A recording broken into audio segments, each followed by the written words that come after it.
کیسے کامیاب ہوئے یہ آگے آ رہا ہے. الذین هم فی صلاتہم خاشعون، یہ وہ لوگ ہیں جو اپنی نمازوں میں خشوع پیدا کرتے ہیں. سب سے پہلے ایمان لانے کے بعد اپنی نماز کو ٹھیک کرنے کی ضرورت ہے. خشوع پیدا کریں. آج جب نماز ٹھیک کرنے کی طرف جاتے ہیں تو اختلافی مسائل کے جھگڑوں میں پڑے جاتے ہیں کہ رفع الیدین کے ساتھ پڑھیں کہ بغیر رفع الیدین کے پڑھیں، ہاتھ باندھ کے پڑھیں کہ ہاتھ چھوڑ کے پڑھیں. صحابہ کرام میں یہ تمام قسم کی نمازیں موجود تھی. رفع الیدین سے پڑھنے والے بھی تھے، اور امام بخاری کے شاگرد امام ترمذی کہتے ہیں رفع الیدین سے نہ پڑھنے والے بھی بہت سارے صحابہ تھے.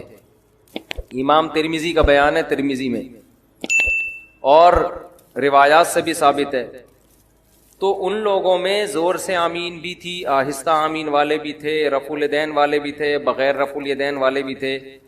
لیکن ان کی نمازوں میں چاہے رفع الیدین کے ساتھ ہو یا بغیر رفع الیدین کے ہو، خشوع و خضوع سب میں مشترک تھا.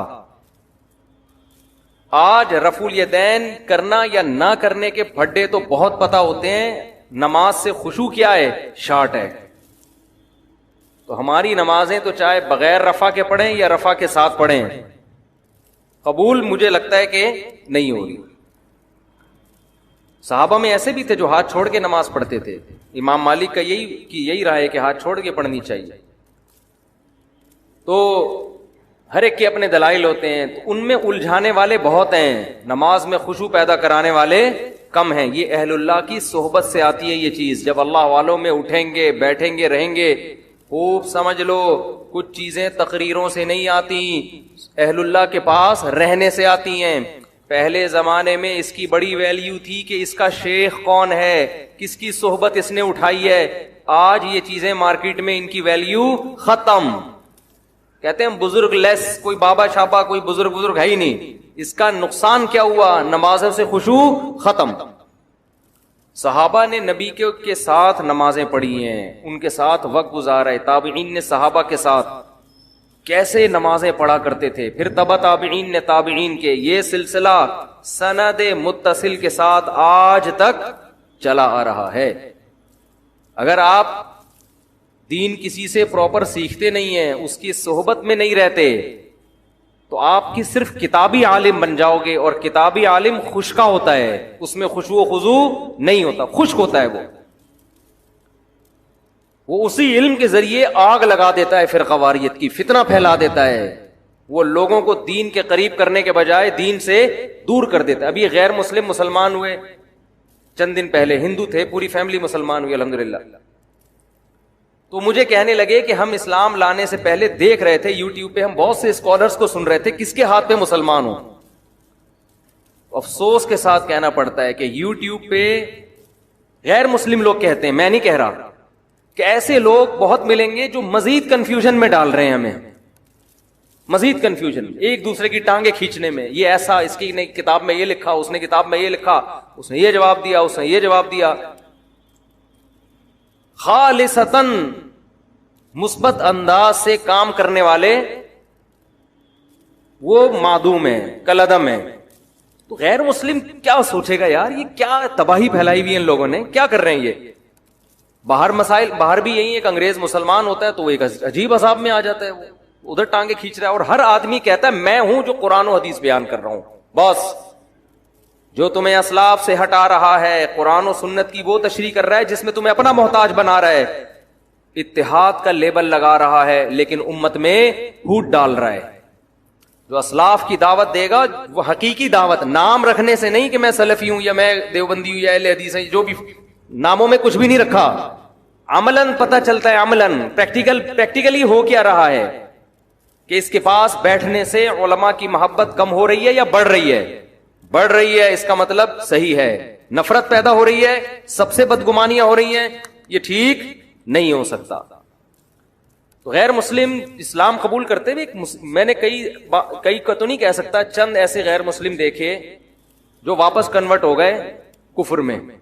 اسلام لائے، تبلیغ جماعت میں وقت لگایا، نمازوں میں خشوع پیدا ہو. انہوں نے مجھے خود بتایا کہ جو باقی رہ گئے تھے نا، انہوں نے بتایا، کہہ رہے تبلیغ جماعت میں وقت لگایا، ہماری نمازوں میں خشوع، آخرت. ہمیں تو پتہ ہی نہیں تھا رفع الیدین کے، کچھ رفع الیدین کر بھی رہے تھے، کچھ نہیں بھی کر رہے تھے، ہماری صحت پہ کوئی اثر نہیں پڑ رہا تھا. ہم جیسے دیکھا عام مسلمانوں کو، ہم بھی لگ گئے اس میں. کہہ رہے ہیں جب ہم جماعت سے آئے تو پھر ہمیں جماعت المسلمین والے ٹکر گئے. انہوں نے کہا یہ سارے غلط ہیں، یہ حنفی کیا ہوتا ہے، شافی کیا ہوتا ہے، مالکیہ کیا، حنبلی کیا ہوتا ہے، یہ دیوبندی، یہ بریلوی، یہ اہل حدیث، یہ فلانا، اور لٹریچر لا کے جماعت المسلمین کو لازم پکڑو، صرف قرآن. کہہ رہے اتنے بڑے مسائل، ایک طرف یہ تھے، ایک طرف پوری دنیا تھی. کہہ رہے ہیں ہمارے بہت سے رشتے دار واپس اسماعیلی بن گئے، آغا خانی بن گئے. تو میں یہ کر رہا تھا صحابہ کرام میں قدر مشترک کیا تھی، ان کی نمازوں میں خشوع تھا، جو آج مارکیٹ میں شارٹ ہے. ہاتھ باندھنے میں بڑا اختلاف تھا صحابہ کرام کا. ہاتھ باندھنے میں خوب سمجھ لو، یہاں ہاتھ باندھنا سینے پہ، کوئی صحیح حدیث کسی کے پاس نہیں ہے. دعوے کرنے والے بہت ملیں گے، اور یہ جو احناف دعویٰ کرتے ہیں کہ ناف پہ ہاتھ باندھے جائیں گے، اس کے بارے میں بھی مرفوع روایت ہمارے علم میں کم از کم کوئی صحیح روایت موجود نہیں ہے، کسی کے پاس بھی نہیں ہے. اس بارے میں ہر مجتہد نے اجتہاد کیا ہے، 2-3 حدیثوں کو جمع کر کے اپنی رائے قائم کرنے کی کوشش کی ہے. امام ابو حنیفہ کا اپنا ایک انداز ہے، انہوں نے 3-4 روایات کو جمع کر کے ایک کیفیت وضع کی ہے. امام شافعی کا اپنا انداز ہے، انہوں نے ایک روایت کو فوکس کیا، اس روایت کے مطابق فتویٰ دیا. تو جو اس میں جزم کے ساتھ کہتا ہے نا یہ طریقہ صحیح ہے باقی غلط ہیں، وہ 100% غلط کہہ رہا ہے. تو دعوے کرنے والے آپ کو بہت ملیں گے، اور ان لوگوں میں سب سے بڑا عیب یہ ہے کہ جب یہ دعویٰ کرتے ہیں نا، ہم کیا کرتے ہیں، کسی نے دعویٰ کیا نا یہ صحیح حدیث ہے، ہم کیا کرتے ہیں نیچے کمنٹس میں حدیث کا ضعیف ہونا ثابت کرتے ہیں، ڈسکرپشن میں کہ دیکھو یہ غلط کہہ رہا ہے. وہ کمنٹ کیا کر دیتے ہیں، اڑا دیتے ہیں. اس کا مطلب اندھی تقلید کون کر رہا ہے؟ آپ کر رہے ہیں کہ اس کی سن رہے ہیں، نیچے ڈسکرپشن میں کوئی اگر اس کا جواب دے رہا ہے تو وہ کیا کر رہے ہیں، اڑا رہے ہیں. تو یہ سب باتیں ہوتی ہیں کہ ہم لوگوں کو کسی کا مقلد نہیں بناتے، ہم ڈائریکٹ قرآن حدیث کی بات کرتے ہیں، صرف باتیں ہیں. حقیقت میں یہ لوگوں کو اپنا مقلد بنا رہے ہوتے ہیں کہ صرف ہماری سنو. کہتے یہ ہے کہ سب کی سنو، لیکن عمل کیا ہے، کسی کی مت سنو. ورنہ آپ جو ڈسکرپشن میں جب ہم یا کمنٹس میں جب کوئی لنک دیا جاتا ہے اس کے جواب کا تو اڑاتے کیوں ہو؟ تو میں آپ کو یہ بار بار یہ باتیں اس لیے بتاتا ہوں کہ اس زمانے میں دین کے نام پہ چورن بیچنے والے مارکیٹ میں بہت ہیں. تو قرآن کیا بیان کر رہا ہے اس کو فوکس کرو. الذین هم فی صلاتہم خاشعون، فرمایا اہل ایمان اپنی نمازوں میں خشوع پیدا کرتے ہیں. والذین هم عن اللغو معرضون، جو کامیاب لوگ ہیں وہ لغو سے اعراض کرتے ہیں. لغو کا کیا مطلب؟ وہ باتیں جن کا نہ دین کا کوئی فائدہ اور نہ آخرت. ٹائم ویسٹنگ، لغو میں ٹائم ویسٹنگ بھی داخل ہے، وہ موضوعات بھی داخل ہیں جن کا ہم سے قیامت کے دن سوال نہیں ہوگا، وہ امت کے لیے اہم نہیں ہے. آپ اہم چیزوں کو چھوڑ کر غیر اہم میں لگ جاؤ، یہ بھی لغویات.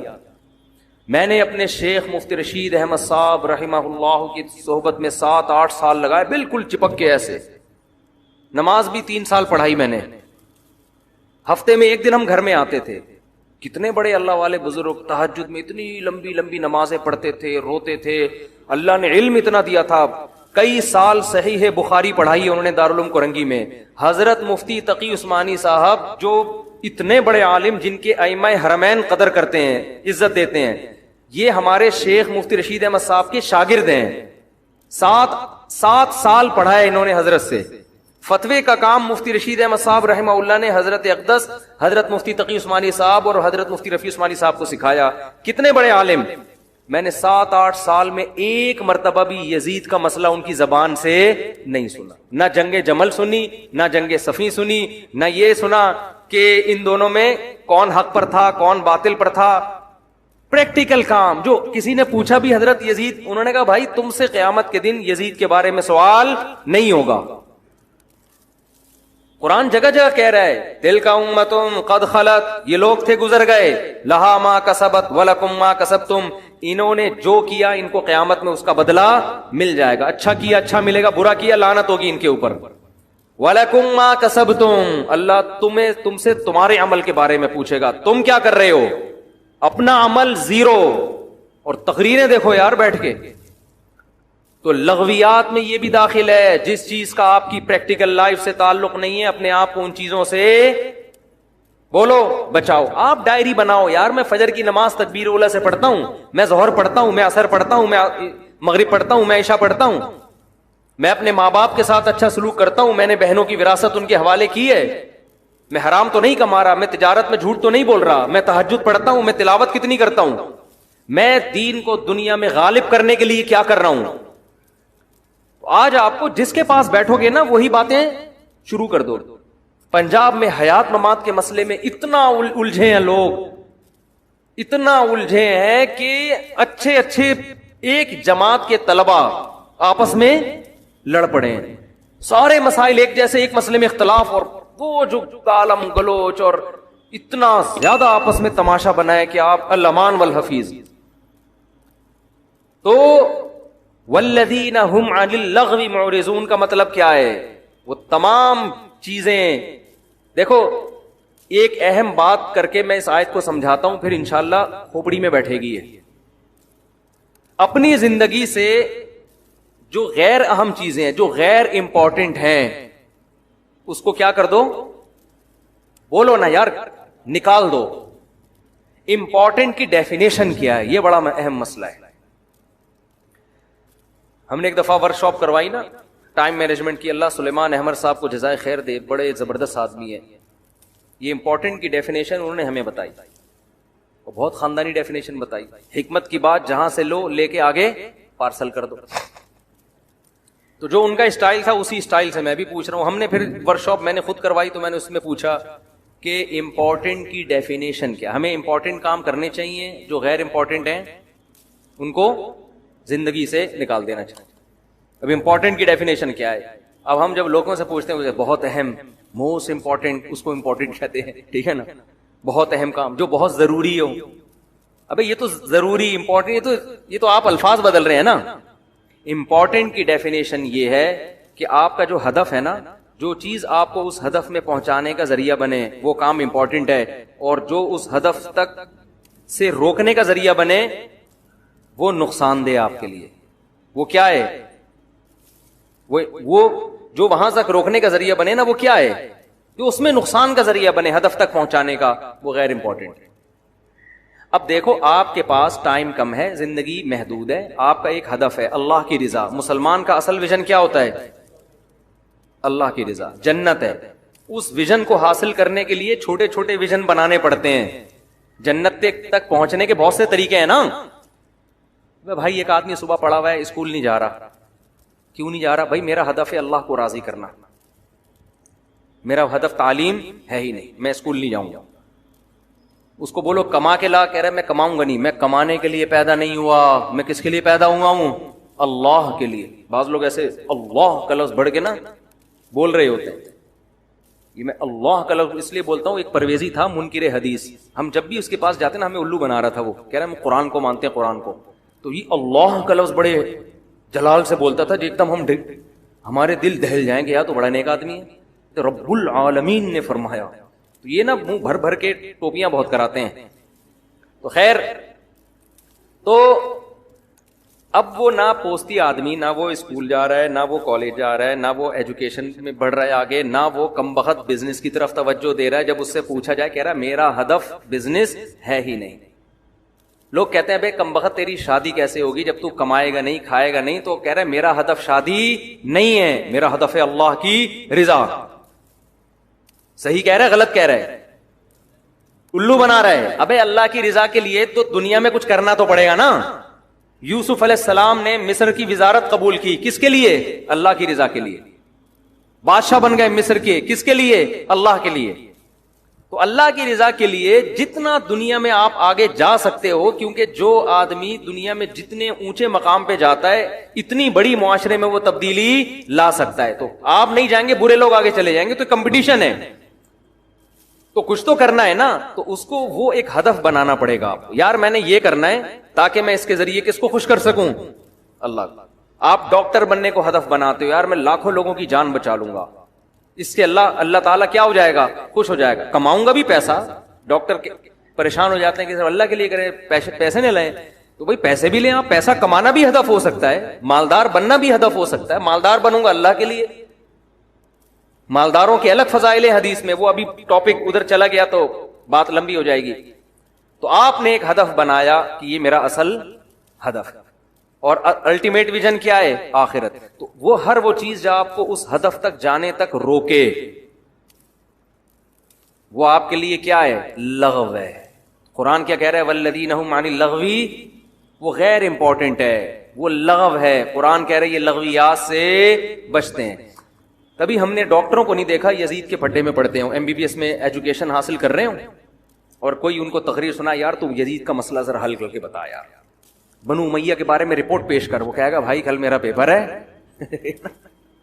میرے ابا نے مجھے باہر بھیجا ہوا ہے رشیا میں، یونیورسٹی میں پیسے خرچ کیے ہوئے، میں اس میں فیل ہو گیا نا، میں جہنم میں بہرحال چلا جاؤں گا، یزید جائے نہ جائے. تبھی وہ پڑھ بھی لیتا ہے. اور اگر وہ میڈیکل کالج میں ایجوکیشن کے دوران بنو امیہ کے بکھیڑے لے کے بیٹھ جائے، جیسے بعض لوگ یوٹیوب پہ بنو امیہ سے ان کو ایسی چڑ ہو گئی ہے کہ اچھے کام بھی غلط اور غلط تو ویسے ہی غلط، امت کو اسی میں الجھا دیا، تو پھر آپ مجھے بتاؤ کہ وہ پڑھ لے گا؟ وہ کبھی بھی نہیں پڑھ سکتا. آپ اسے کہو گے بھائی اپنی تعلیم کو فوکس کرو، تو خوب سمجھ لیں جب تعلیم کو فوکس کرے گا نا تو فوکس کرنے کے بعد بھی نہیں پھڈے میں ڈالا جائے گا اس کو، اس لیے کہ آگے اس سے بھی بڑے بڑے اہداف آپ کے سامنے موجود ہیں. تو اس لیے قرآن کہہ رہا ہے وہ تمام چیزیں جو آپ کو عملی تبلیغ میں سنا، کبھی ریونڈ میں کبھی سنا آپ لوگوں نے تبلیغ جماعت میں حاجی عبد الوہاب صاحب نے 3 گھنٹے کا بنو امیہ پہ بیان کیا ہو؟ کبھی سنا؟ تبلیغی اجتماع 3 دن کا ہوتا ہے، 3 گھنٹے کے بیانات بھی ہوتے ہیں. کبھی سنا کہ انہوں نے بنو عباس بنو امیہ کے بارے میں رپورٹیں پیش کی ہوں اور کیڑے نکالے ان میں بیٹھ کے؟ ان کو پتا ہے بھائی جو ہدف ہے اس سے کیا ہو جائیں گے؟ رہ جائیں گے. تلک امۃ قد خلت لہا ما کسبت، لوگ تھے جو چلے گئے، انہوں نے وہ جو کمایا تھا ان کو مل گیا، جو نیکیاں کی تھی اس کا بدلہ، جو برائیاں کی اس کا بدلہ. ایک مثال دے کے بس آگے چلتا ہوں. فرعون نے موسیٰ علیہ السلام سے پوچھا، موسیٰ علیہ السلام نے کہا توحید پر ایمان لے کر آ. فرعون نے کہا فما بال القرون الاولی، اے موسیٰ میرے باپ دادے کا کیا ہوگا جو ہمارے گزر گئے، وہ تو سارے مشرک تھے. اب موسیٰ علیہ السلام اگر کہہ دیتے جہنم میں جائیں گے سارے کے سارے، تو بحث کا رخ کیا ہو جاتا؟ چینج. فرعون کہتا دیکھو تم سب کے باپ دادوں کو کیا کہہ رہے ہیں؟ جہنمی. لوگ طیش میں آتے. اب اللہ کے بارے میں ڈیبیٹ ختم ہوتی اور ایک نئی ڈیبیٹ شروع. پہلے ان کو ثابت کرو کہ یہ جنتی ہیں کہ جہنمی. مناظرے کا رخ ہی کیا ہو جاتا؟ چینج. موسیٰ علیہ السلام نے دیکھا کہ یہ لغو بات بیچ میں لے کر آ گیا ہے، اگر میں اس کی باتوں میں پڑ گیا نا تو جو اللہ نے مجھے ہدف دے کے بھیجا ہے اس ہدف سے میں پیچھے رہ جاؤں گا. حضرت موسیٰ نے کیا جواب دیا؟ علمها عند ربی فی کتاب. وہ کہاں جائیں گے اللہ کو پتا ہے. بھائی کتنا زبردست جواب دیا. علمها عند ربی فی کتاب، اللہ نے کے پاس کتاب میں سب کے نام ایڈریس لکھے ہوئے، کس کس نے کہاں جانا ہے. لا یضل ربی، میرا رب کبھی غلطی نہیں کرتا کہ بھیجنا جنت میں تھا اور بھیج کہاں دے؟ جہنم میں. جان کر بھی ایسی غلطی نہیں کرتا. ولا ینسا، اور بھولتا بھی نہیں ہے کہ بھیجنا جنت الفردوس میں تھا، بھولے سے کہاں بھیج دیا؟ جہنم. تو اے فرعون اللہ کو پتہ ہے کون کہاں جائے گا. الذی جعل لکم الارض مہدا، میں اس خدا کی دعوت دے رہا ہوں جس نے زمین کو تمہارے لیے بچھونا بنایا. دیکھو حضرت موسیٰ نے بات کیسے پلٹ دی کہ نہیں پلٹ دی، اور پھر اللہ کی بڑائی بیان کرنا شروع کر دی. اس لیے کہ فرعون کو سب سے زیادہ تکلیف یہ ہو رہی تھی کہ میرے محل میں میرے علاوہ کسی اور کی کبریائی کیوں بیان ہو رہی ہے. اور موسیٰ علیہ السلام کو جو مشن دیا گیا تھا وہ یہ کہ آپ نے فرعون کے محل میں وہ کام کرنا ہے جو آج تک کسی نے نہیں کیا. وہ کام کیا ہے؟ اس کے محل میں، اس کے سامنے، اس کے درباریوں کی موجودگی میں خدا کا انٹروڈکشن کروانا ہے. آپ کے پاس ٹائم کم ہے، جتنا اللہ کی حمد و ثنا کر سکتے ہیں آپ وہ حمد و ثنا کریں. تبھی تو فرعون جوش میں آ کے کہنے لگا ان رسولکم الذی ارسل الیکم لمجنون. لوگوں تمہیں جس کو اللہ نے پیغمبر بنا کے بھیجا ہے نا وہ دیوانے ہیں معاذ اللہ. میں پوچھتا کیا ہوں، جواب کیا دیتے ہیں؟ یہ صحیح ہے نا. میں پوچھتا کچھ اور ہوں اور جواب کچھ اور دیتے ہیں. تو دیوانے نہیں تھے، بڑے عقل مند تھے. انہیں پتا تھا اس کے سوالات کے جواب دینے پر آ گیا تو میں اپنے ہدف سے دور رہ جاؤں گا. تو یوٹیوب پہ جو بھی اٹھ کے مکھنچو چیلنج کر دینا اور آپ جا کے اس کے جوابوں میں لگے ہوئے ہو، ہر فضول سے فضول آدمی کو لفٹ کرا رہے ہو اور آپ ہر اس کے لوگ آ رہے ہوتے ہیں اس کا جواب دو، اس کا جواب دو. میں نے کہا اعتراضات دنیا میں قیامت تک کبھی بھی ختم نہیں ہوں گے، تو ہوتے رہیں گے ہوتے رہیں گے. آپ اپنے ہدف کو فوکس کرو. آپ کا ہدف کیا ہے؟ تو اس لیے قرآن کہہ رہا ہے والذین هم عن اللغو، ایمان والوں کی علامت ہے وہ لغو سے اپنے آپ کو دور رکھتے ہیں، بچاتے ہیں. آگے قرآن کہہ رہا ہے والذین هم للزکاۃ فاعلون، زکاتیں ادا کرتے ہیں، صدقات و خیرات کرتے ہیں. ڈائری جب ہم بنائیں گے نا اس میں اپنے گناہوں کی لسٹ، اس میں یہ بھی لکھیں گے ہم ہر مہینے صدقہ کتنا دیتے ہیں، اللہ کے لیے کتنا نکالتے ہیں. آگے قرآن کہہ رہا ہے بہت اہم والذین هم لفروجہم حافظون، اپنی شرمگاہوں کی حفاظت کرتے ہیں. اللہ نے مرد کے دل میں عورت کی شہوت، عورت کے دل میں مرد کی رغبت، تو قرآن کہہ رہا ہے یہ رغبت الا علی ازواجہم، اپنی بیویوں کے علاوہ کسی اور کی طرف مائل نہیں ہے، کہیں اور استعمال نہیں ہوتی. اس میں ہینڈ پریکٹس بھی آ گئی، اس میں بد نظری بھی آ گئی، اس میں انٹرنیٹ پہ فحش فلمیں دیکھنا بھی آ گیا، اس میں زنا بھی آ گیا، اس میں لڑکوں سے بدفعلی بھی آ گئی. تمام کے تمام راستوں کو اللہ نے حرام قرار دے دیا. قرآن کہہ رہا ہے فَمَنِ ابْتَغَىٰ، دو باتیں بیان کی. فرمایا جو اپنی بیویوں کے ذریعے اپنی خواہش پوری کرتے ہیں فَإِنَّهُمْ غَيْرُ مَلُومِينَ، یہ قابل ملامت نہیں. اور آگے قرآن کہہ رہا ہے فَمَنِ ابْتَغَىٰ وَرَاءَ ذَلِكَ، جو بیویوں کے علاوہ کوئی اور راستہ اختیار کریں گے فَأُولَٰئِكَ هُمُ الْعَادُونَ، یہ لوگ اللہ کی حدود کو توڑنے والے ہیں. اب معاملہ ہو رہا ہے الٹا، بیویوں کے ذریعے کوئی خواہش پوری کرنا چاہے قابل ملامت ہے. ایک نوجوان بالغ ہوا، اپنے خرچے پہ کہہ رہے ابا میں شادی کرنا چاہتا ہوں، میرے اندر ڈیزائرز پیدا ہو گئی ہیں، تو ملامت ہوگی کہ نہیں ہوگی؟ ابے تو پاگل ہو گیا ہے، اس عمر میں شادی کر رہا ہے، تیرا دماغ خراب ہو گیا ہے. قرآن کہہ رہا ہے اس کے اندر خواہش پیدا ہو گئی ہے تو کس طرح پوری کرو؟ بولتے کیوں نہیں؟ اب چپ، نکاح کرو اور اس سے پوری کرو، اس کے حقوق ادا کرو اور اس سے خواہش پوری کرو. اللہ کہہ رہا ہے اگر یہ بندہ ایسا کرتا ہے فَإِنَّهُمْ غَيْرُ مَلُومِينَ، اس کو ملامت کرنا جائز نہیں، یہ قابل ملامت ہے. سب سے پہلے ابا ملامت کرتے ہیں اسے، اس کے بعد اماں ملامت کرتی ہیں، پھر نانا، پھر ماموں، پھر چاچے، پھر محلہ، پھر پوری دنیا پوری دنیا. اور قرآن کہہ رہے اگر بیوی کے علاوہ کوئی اور راستہ اختیار کیا تو نوجوان کیا کرتے ہیں؟ ہینڈ پریکٹس کا راستہ اختیار کرتے ہیں. جب شادی نہیں ہوتی فحش فلمیں دیکھنا شروع کر دیتے ہیں، لڑکوں کی طرف مائل ہوتے ہیں. قرآن کہہ رہے یہ قابل ملامت ہیں، یہ خدا کی حدود کو توڑ رہے ہیں، لیکن ان کو قابل ملامت نہیں سمجھا. کہہ رہے مجبور ہے بھائی، ینگ جنریشن، ڈاکٹر بھی آج کل اپریشیٹ کر رہے ہو بھائی، ایک آدمی کی شادی نہیں ہو رہی، وائف نہیں ہے، وہ بیچارہ کیا کرے، کیا کرے؟ کوئی مسئلہ نہیں، بچے ہیں. یہ فضول قسم کی باتیں. میں اور آپ متاثر ہو سکتے ہیں، اللہ ان سے متاثر نہیں ہوتا، سمجھتے ہو؟ اور اس آیت کے تحت علماء نے لکھا ہے کہ اگر کوئی زیادہ بیویاں رکھتا ہے نا، 4 بیویاں رکھتا ہے حقوق ادا کرنے کے لیے، اور اس کی نیت صرف خواہش پوری کرنی ہے، لیکن خواہش برائے خواہش نہیں بلکہ حقوق بھی ادا کرے گا، ان کے جو حقوق ہیں، نیت اس کی صرف یہی ہے کہ اپنی خواہشات کے لیے، بلکہ میں اس کو عام زبان میں کو مزے کے لیے شادی کر رہا ہے، وہ مزے کے لیے کر رہا ہے، لیکن صرف مزے برائے مزے نہیں، نیت یہ ہے کہ میں ان کے حقوق بھی پورے کروں گا، ان میں برابری بھی کروں گا، لیکن نیت صرف مزے کے لیے. علماء نے لکھا ہے اس آیت کی روشنی میں، آج کے علماء نے نہیں، 1000 سال پہلے کے علماء نے، کہ اگر اس کو کوئی تانا دیتا ہے نا تو اس پہ کفر کا خطرہ ہے، کہ قرآن کہہ رہا ہے کہ یہ قابل ملامت نہیں ہے اور تم اس کو کیا کر رہے ہو؟ ملامت کر رہے ہو، کتنی سری آیت کا انکار کر رہے ہو. تو اللہ نے ایک باؤنڈری کھینچ دی ہے، کون سے مزے حرام ہیں اور کون سے مزے حلال ہیں. تو آج لوگوں کو اس پہ بھی تکلیف ہوتی ہے کہ ایک آدمی نے اتنی سال کا تھا، اتنی عمر کی لڑکی سے صرف مزے کے لیے کیوں شادی کر لی. لڑکی کو اس پہ اعتراض ہونا چاہیے، اس کے ابا کو ہونا چاہیے، بالکل بجا ہے. اگر ان کو اعتراض ہو رہا ہے کیوں کر رہے ہو، نہ کریں وہ، لیکن اگر وہ کر رہے ہیں، کسی تیسرے کو اگر اعتراض ہو رہا ہے تو یہ اعتراض اس کی علامت ہے کہ اس کو اس پہ اعتراض نہیں ہو رہا اس سے کیوں شادی ہو رہی ہے، اس کو اعتراض اس پہ ہو رہا ہے کہ مجھ سے کیوں نہیں کی. یہ اسی کی علامت ہے، اس کے علاوہ کسی اور کی علامت نہیں. اس کو شریعت نے حق دیا ہے کہ بھائی آپ کم عمر ہو، جوان ہو، آپ سے ایک بڑی عمر کا آدمی نکاح کر رہا ہے تو آپ نہ کرو. آپ کیوں کر رہی ہو اس سے شادی؟ اس کو تو مشورہ یہی دیا جائے گا، لیکن کوئی مصلحت ہے تو وہ جانے، یہ ان کا آپس کا مسئلہ ہے. ان کو مسئلہ ہو نہیں رہا، مسئلہ کس کو ہو رہا ہے؟ پڑوسیوں کو ہو رہا ہے. پھر یہ ٹیکنیکل، یہ مینوفیکچرنگ فالٹ ہے میرے بھائی.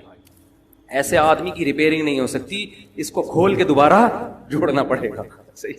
تو قرآن کہہ رہا ہے والذین هم لأمان، لیکن کیا مزوں کے لیے نہ کرو. میں تو کہہ رہا ہوں جائز ہے، لیکن کرو سنت پوری کرنے کے لیے.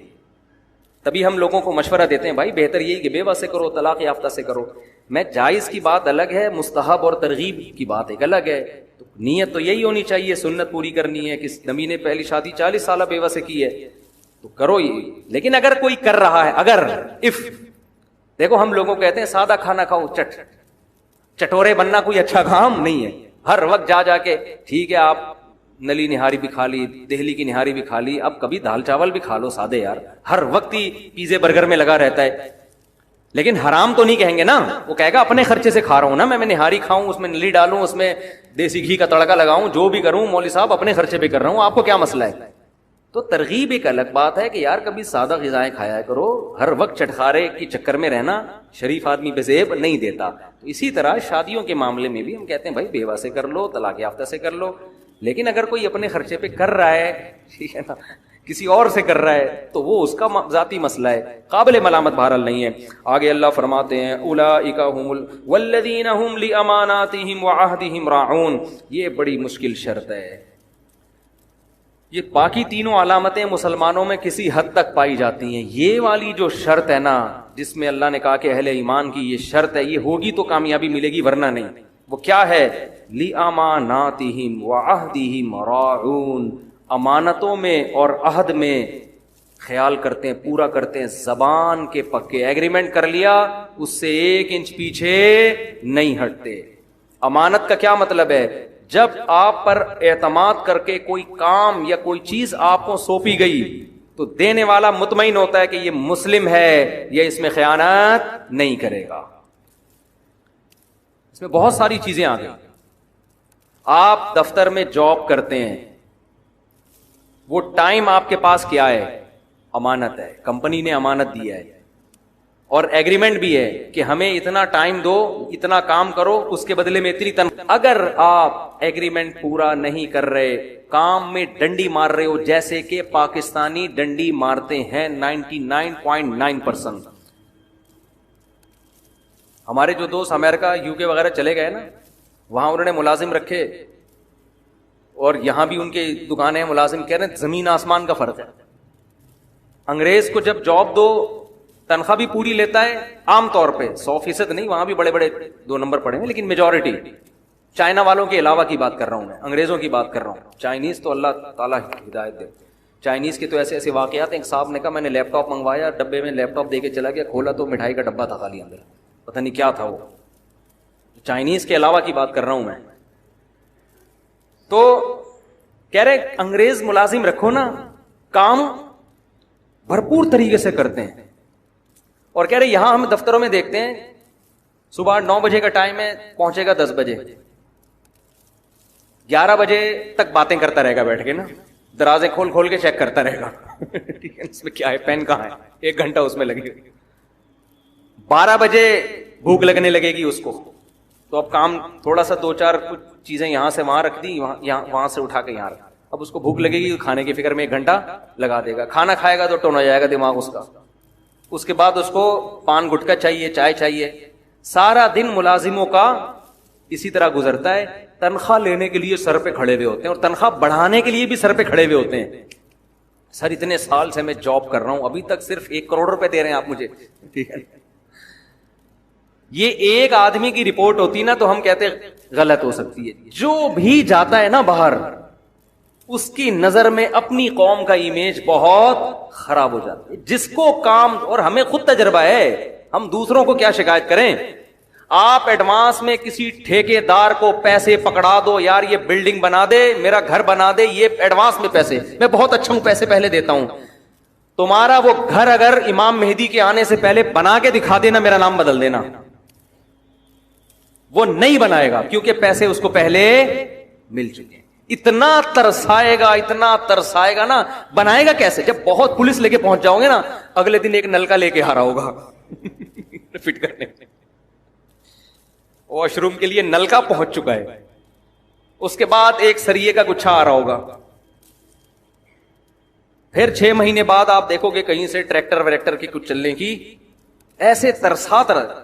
تبھی یہاں لوگ کبھی بھی ایڈوانس میں پیسے نہیں دیتے, اور یہ حماقت کرنی بھی نہیں چاہیے. ایک صاحب سعودی عرب سے بزنس یہاں شفٹ کر رہے تھے, انہوں نے مجھے بتایا میں نے ڈیفینس میں ہوٹل بنانا تھا, ایڈوانس میں پیسے دے دیے. کہہ رہے میں نے کہا یار جب میں ایڈوانس پہ دوں گا تو میرا کام سب سے پہلے ہوگا. کہہ رہے ہیں وہ دن اور آج کا دن. تو قرآن تو کیا کہہ رہا ہے, والذی, دیکھو جو آپ کو ایڈوانس پیسے دے دے اس کا کام سب سے پہلے کرو. کہ اس نے مجھے پہلے پیسے دیے. بھائی اس کے تو ہم نے اپنے بزرگوں کو, علماء کو دیکھا ہے, اللہ کی قسم کسی سے پیسے لینے کی اتنی فکر نہیں ہوتی تھی جتنی اس کا پیسہ دینے کی, کہ ہماری موت واقع نہ ہو جائے, ہم مر نہ جائیں اس کے پیمنٹ سے پہلے. تو ہر بیوی کی مال پہ کبھی بھی نظر نہ رکھا کرو. عورت کو اپنے باپ سے وراثت میں کیا مل رہا ہے, بھائی سے کیا مل رہا ہے, یہ اس کا ہیڈ ایک ہے.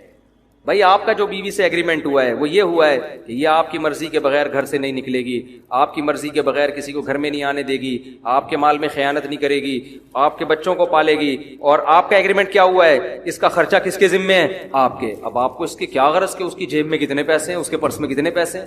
پیسے ہوں نہ ہوں آپ کے لیے کیا ہے, برابر ہے, آپ کے لیے برابر ہے. آپ کو کیا کرنا ہے, یہ بھی ایگریمنٹ کی خلاف ورزی ہے. اس پہ پڑے ہوئے یار تمہارے ہیں کتنے, تو تمہیں کیا بھائی, گھر کا آٹا دال تو تمہارے ذمہ ہے نا, اس کو وہ اس کے ہے یا نہیں ہے, تمہیں کیا لینا دینا. شوہر اچھا ہو تو عورت خود ہی بتا دے, شوہر اچھا ہو تو عورت خود ہی بتا دے, اس کی مرضی ہے. لیکن نظر نہ, ہم نے عزت دار لوگ ہمیشہ یہی دیکھے ہیں, اپنی جیب بس, دوسرے کی جیب میں کیا ہے انہیں کوئی غرض نہیں. بہت سے لوگ اپنی آمدن بتاتے ہوئے ڈرتے ہیں دوستوں کو, ان کو پتا ہے یار اس کی جیب نظر ہماری پینٹ پہ پڑ جائے گی. اب اس کو بتا دیا نا ماہانہ اتنا کمانا. اپنی تعریفیں نہیں کرنی چاہیے لیکن بہت دفعہ کر چکا ہوں, ایک اور کر لیتا ہوں. آپ کہیں گے یہ کہہ کے نا اپنی کرنی نہیں چاہیے, کرتے رہتے ہیں بیٹھ کے روزانہ. اب انسان اپنے عیب کبھی بھی نہیں بیان کرتا, تو کبھی کوئی تعریف کر رہا ہو تو بہت زیادہ خوش فہمی میں نہیں آنا چاہیے کہ حضرت پتہ نہیں کتنے دیکھوں گے. ظاہر ہے جو میرے اندر عیب ہے وہ تھوڑی بیان کروں گا میں, جائز بھی نہیں ہے. تو صرف خوبیاں بیان کرتا ہوں میں تاکہ موٹیویشن ملے آپ لوگوں کو. مجھے بڑے بڑے سیٹھ لوگ آ کے بتا دیتے ہیں کہ میں ماہانہ اتنا کماتا ہوں. کیوں بتا دیتے ہیں, ان کو پتا ہے مفتی صاحب چندہ نہیں مانگیں گے. ٹھیک ہے نا, مفتی صاحب چندہ نہیں مانگیں, اور مجھے بتا رہے ہوتے ہیں کہ ہم آپ کو بتا رہے ہیں, ورنہ کئی تھوڑے دن ساتھ رہنے کے بعد ان کو اندازہ ہوتا ہے, ایسا نہیں ہوتا. اور کہتے ہیں ہم بہت سے لوگوں سے, داڑھی والوں سے ڈرتے ہیں, ان کو بتاتے نہیں ہیں, ہمیں ڈر یہ ہوتا ہے کہ چندہ مانگیں گے اور ہمارے پاس منع کرنے کا آپشن نہیں ہوگا. اس لیے کہ اگر ہم نے منع کیا تو کہیں گے یار کماتے اتنے ہو اور مسجد میں ایک ڈھکن نہیں لگا سکتے ٹینکی کا. تو بھائی چاہے دینی معاملہ ہو, یہ دنیا داروں کو بھی لوگ نہیں بتاتے, دوستوں کو نہیں بتاتے. ان کو پتا اگر میں نے بتا دیا اپنے دوست کو تو یہ آ جائے گا پیسے مانگنے کے لیے, یہ آ جائے گا. اور ہم پہلے یہ حماقت کر چکے ہیں. میرے والد صاحب کی وراثت ملی تھی, میرے پاس بڑا پیسہ آ گیا تھا, میں نے بتا دیا جا کے میرے پاس اتنے پیسے ہیں. الحمدللہ تھوڑے دنوں میں اللہ کا بڑا فضل ہوا, زیرو پہ آ کے کھڑا ہو گیا تھا. میں جس کو بتاتا تھا وہ آ کے کہتا تھا یار یہ کاروبار کے لیے چاہیے. بھائی کیسے تھے یار, ابھی تو خود بولا ہے آپ نے اتنے ہیں. اس میں داڑھی والے بھی تھے, بغیر داڑھی والے بھی تھے, نیک بھی تھے, برے بھی تھے, اور پانٹ پھوٹ کے بالآخر زیرو پہ آ کے وہ اللہ نے پھر دوبارہ الحمدللہ اللہ کا دیا بہت کچھ ہے. تو الحمدللہ پھر لوگ مجھے کہتے تھے یار آپ کے پاس بزنس کا تجربہ ہے. میں نے کہا بھائی الحمدللہ پہلے تجربہ نہیں تھا, پیسے تھے, اب تجربہ بہت ہے, پیسے ہی نہیں ہے.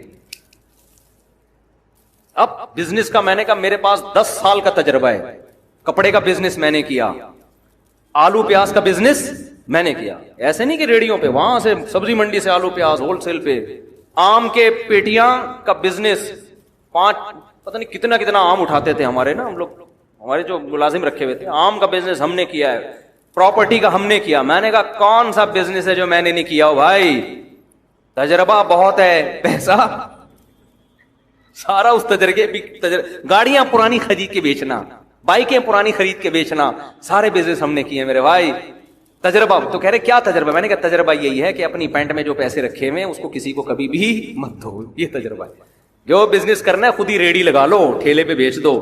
کسی کو ریڑی خرید کے بھی دی نا ٹماٹر کی, وہ ریڑی والا بھی تمہیں کما کے نہیں دے گا, خوب سمجھ لو.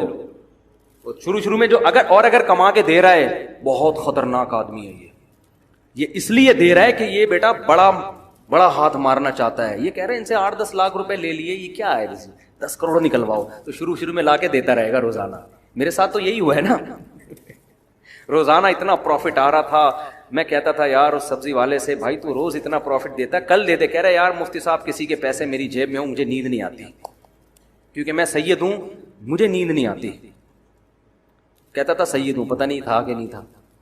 تو میں نے کہا یار صبح دے تو، رات کو 12 بجے آ کے گیٹ کھٹکھٹا رہا ہے. او بھائی صبح دے دینا یار، سونے کا ٹائم ہے. نہیں بھائی مجھے نیند نہیں آئے گی.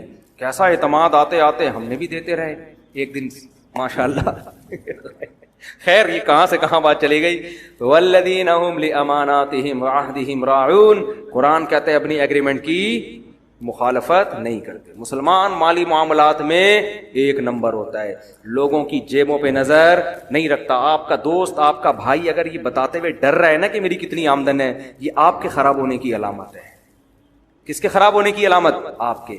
لوگ مجھے کہتے ہیں ہمارا بھائی بتاتا نہیں کتنے کماتا ہے. تو میں کہتا ہوں اس کو آپ پر اعتماد نہیں ہے. یہ اس کے خراب ہونے کی نہیں، یہ کس کے؟ یہ آپ کے خراب. اس کو پتا ہے بتا دیا تو پھر یہ لوٹنا کھسوٹنا شروع کر دیں گے. خیر جلدی سے ہم چلتے ہیں آگے. قرآن کہتا ہے اپنے ایگریمنٹ کو پورا کرتے ہیں. پھر قرآن ریپیٹ کرتا ہے والذین هم علی صلواتهم یحافظون. اپنی نمازوں کی حفاظت کرتے ہیں. نماز کو 2 دفعہ ریپیٹ کیا قرآن نے. اللہ تعالیٰ نے جو ہمیں دین اور مذہب دیا وہ معتدل ہے، اس میں ہر چیز میں بیلنس ہے، افراط اور تفریط سے ہٹ کر ہے. آج کل ایک لفظ آپ نے سنا ہوگا نا، ایکسٹریمزم. یہ شخص ایکسٹریم پہ گیا ہوا ہے، انتہا پہ گیا ہوا ہے.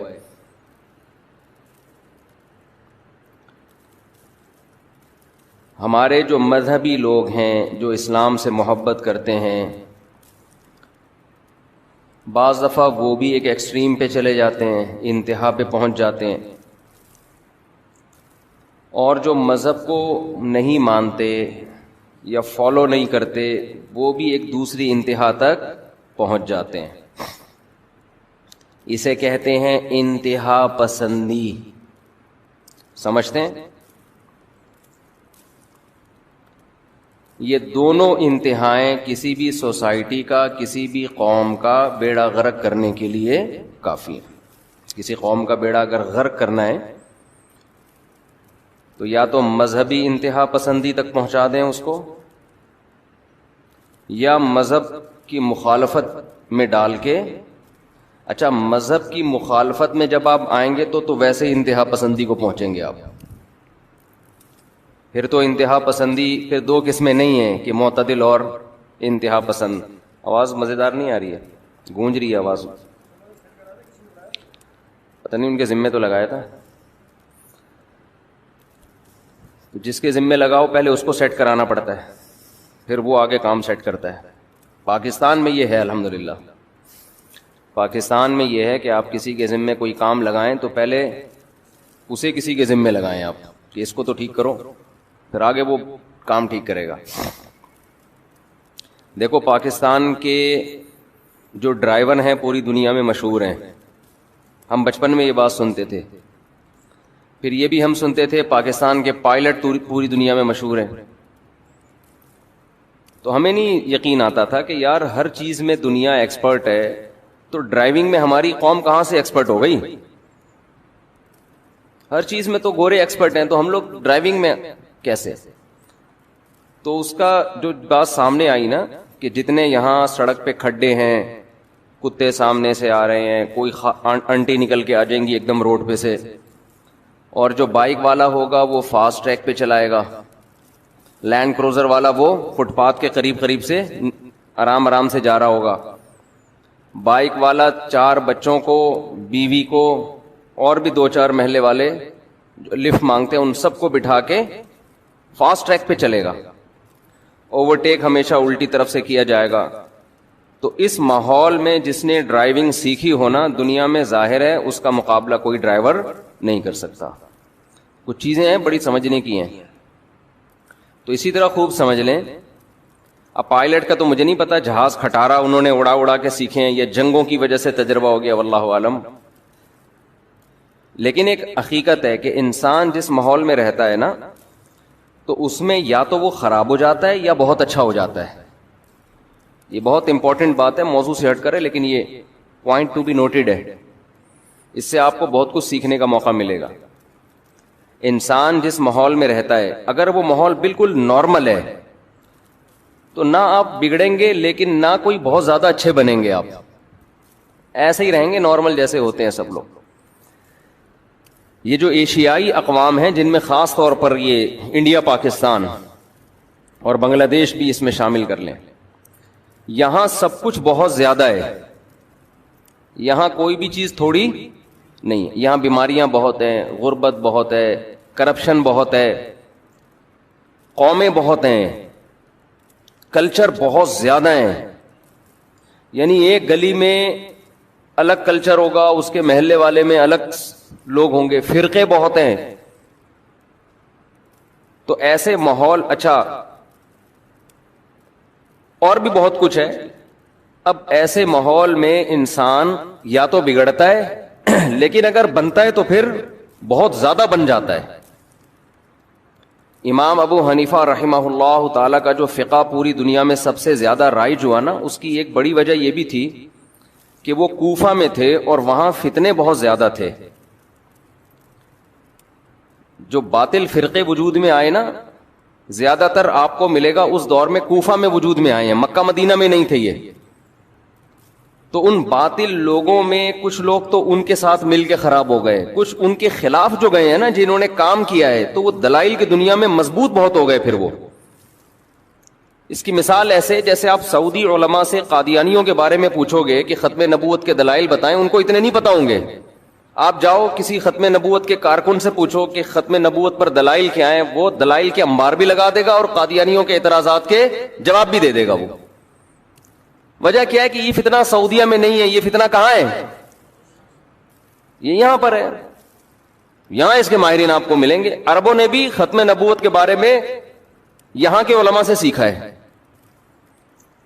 یہ جو مولانا منظور چنیوٹی رحمت اللہ علیہ تھے، یہ عرب علماء کو دورے کراتے تھے، قادیانیوں کے بارے میں اویئرنیس دیا کرتے تھے. تو جس جگہ پہ جو فتنہ ہوتا ہے نا، جو چیز زیادہ ہوتی ہے، یا تو آپ اس میں بہہ جاتے ہیں. اگر آپ نہیں بہتے تو اللہ آپ میں وہ کمالات پیدا کرتے ہیں کہ وہ ان قوم میں نہیں ہوتے جن کو مسائل کا سامنا نہیں ہے.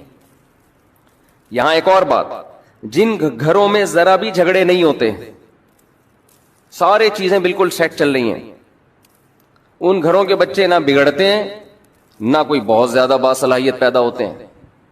لیکن جن گھروں میں بچوں نے ابا اماں کے، بہن بھائیوں کے کچھ پھڈے مڈے دیکھے ہوں، تو یا تو وہ بچے بھی بگڑ جاتے ہیں، یا ان بچوں میں اللہ تعالیٰ برداشت پیدا کر دیتے ہیں. انہیں پتا ہوتا ہے کہ جھگڑا شروع کہاں سے ہوتا ہے اور ختم کیسے ہوتا ہے. معاشرے میں وہ زیادہ اچھا سروائیو کر سکتے ہیں. یہ میں اس لیے کہہ رہا ہوں کہ اتنا زیادہ چھوئی موئی بننے کی ضرورت نہیں ہے کہ ہر چیز ٹھیک ہو. ہر چیز ٹھیک ہوئی تو سب کچھ غلط ہو جائے گا. اب یہاں سے مشکلات شروع ہو گئی ہیں. دیکھو آسٹریلیا میں تھا تو وہاں کووڈ آ گیا. جب کووڈ آیا تو جنرل اسٹوروں پہ لوٹ مار شروع ہو گئی اور ٹیشو پیپر شارٹ ہو گئے. جہاں ٹیشو نظر آیا پبلک بھاگی، گورا بھاگ رہا ہے اس کی طرف، ٹیشو چاہیے ٹیشو. ڈکیتیاں بھی شروع ہو گئیں. ہمارے یہاں ایسے بچے اغوا نہیں ہوتے جیسے وہاں ٹیشو پیپر کے ڈبے اغوا ہو رہے تھے. ڈاکو، میں خود اپنی طرف سے بھی کچھ بتا رہا ہوں نا، یقیناً یہی سچویشن ہو گئی تھی. ڈکیتیاں ہوئی ہیں جناب، ٹیشو پیپر غائب، بلیک میل کر رہے ہیں، اتنے کروڑ دے گا تو ڈبہ ملے گا. یہی ہوتا ہے نا بچے جب اغوا ہوتے ہیں.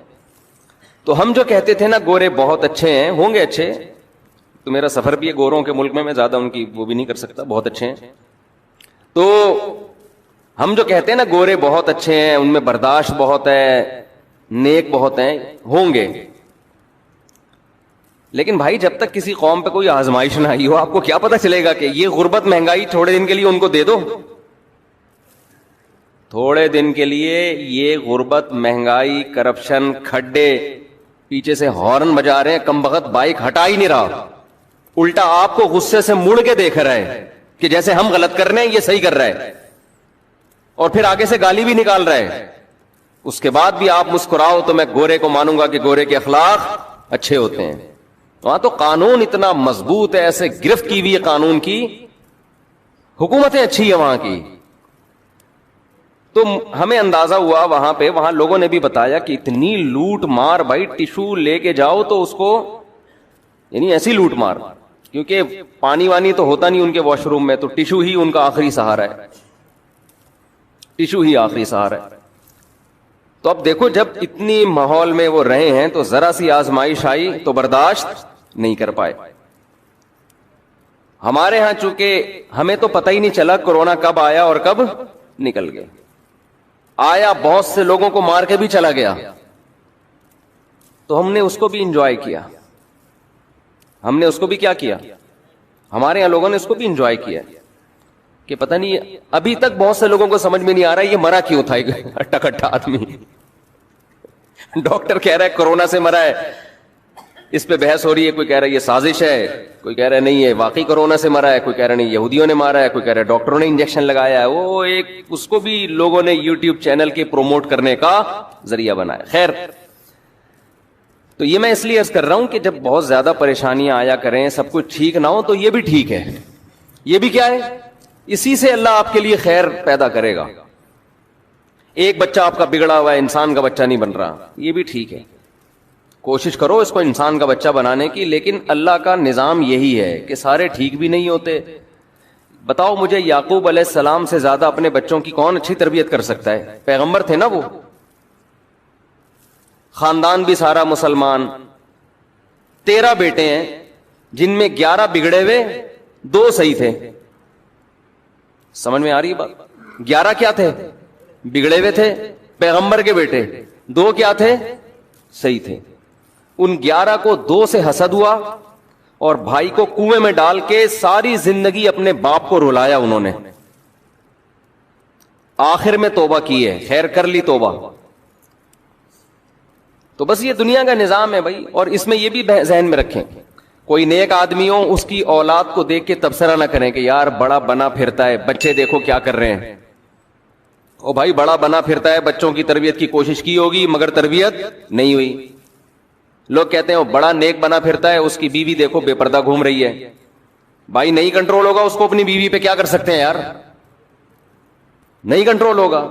سوال پیدا ہوتا ہے چھوڑ کیوں نہیں دیتا پھر؟ بھائی چھوڑنے میں اس کو پتا ہے نقصان اور زیادہ ہے. لوط علیہ السلام کی بیوی کافر تھی, اس زمانے میں کافر سے نکاح جائز تھا, تو لوط علیہ السلام نے طلاق کیوں نہیں دے دی اس کو؟ نوح علیہ السلام کی بیوی کافر تھی, سوال پیدا ہوتا ہے اس کو نوح علیہ السلام نے طلاق کیوں نہیں دے دی؟ ہم یہ سوال جب نوح علیہ السلام سے پوچھیں گے تو ان کے پاس آنسر ہوگا, بھئی کافر ہے لیکن بچوں کو پالنے کے لیے میرے پاس اس کے علاوہ کوئی آپشن بولو نا نہیں. ایک عورت کافر ہے, بے پردہ ہے, بچوں کے لیے ماں تو ہے نا, تو آپ کو بچوں کے لیے ماں چاہیے, یہ آپ کی نظر میں ترجیح ہوتی ہے کہ سگی ماں ہے, اس کے علاوہ کوئی اور اس طریقے سے پال نہیں سکتا. بہت ساری مصلحتیں ہوتی ہیں. بعض لوگ کہہ رہے ہوتے ہیں وہ اتنا بڑا مولوی بنا پھرتا ہے, اتنی بڑی داڑھی ہے اور تب پردے پر صبح و شام بیان ہے, اپنے گھر پہ تو کنٹرول نہیں ہے. تو گھر پہ کسی کے باپ کا بھی اس زمانے میں کنٹرول نہیں ہے.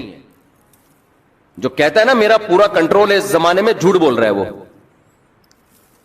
یا تو چنگیز خان بن جاؤ, ان کا کنٹرول ہوتا ہے, پھر ہر وقت ڈنڈا ہاتھ میں گھماتے رہو, مارتے رہو, توڑتے رہو. آج تھپڑ مار دیا, آج بیوی کا گھٹنا توڑ دیا, آج اس کی ناک پھوڑ دی. ایسا کوئی جلاد اور چنگیز خان بن کے کنٹرول کیا ہوا ہو تو ایک الگ بات ہے, لیکن پھر خود خراب ہو جائے گا. بھائی جو اس طرح سے چلے گا تو خود کی تو کتنا بد اخلاق بن جائے گا نا. تو اپنے آپ کو بد اخلاق بنانے سے بہتر یہی ہوتا ہے کہ انسان کہتا ہے تھوڑی سی اس کی بھی مان لو. ہاں یہ ہے کہ بالکل ہی گھر کو آزاد چھوڑ دینا یہ ٹھیک نہیں ہے, کوشش پوری کرے انسان, تھوڑا بہت روک بھی ہو, تھوڑی بہت سختی بھی ہو, لیکن یہ ساری چیزیں اعتدال سے ہوتی ہیں, ایک حد تک ہوتی ہیں. اس کے بعد آدمی ہتھیار ڈال دیتا ہے, تو بھائی ایسے کی تیسی.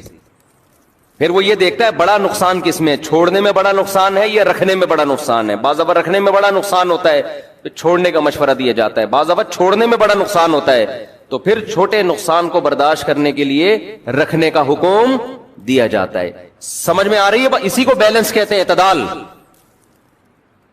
یہ جو بہت سے لوگ بڑے فنٹر بنے پھرتے ہیں نا کہ ہمارا ہر کام ٹھیک ہوتا ہے, یہ جھوٹ بولتے ہیں. میں اکثر ایک واقعہ بیان کرتا ہوں. ایک مدرسے کے استاذ تھے, وہ ان کا ریکارڈ آیا میرے سامنے کہ 15 سال یا پتہ نہیں 20 سال میں ایک دفعہ بھی ان کا کلاس کا ناغہ نہیں ہوا. رہتے یہاں تھے, مدرسہ کہاں تھا؟ کلفٹن میں. نارتھ کراچی سے ڈیلی کلفٹن جاتے مدرسے میں پڑھانے کے لیے, صرف جمعے کے دن چھٹی ہوتی.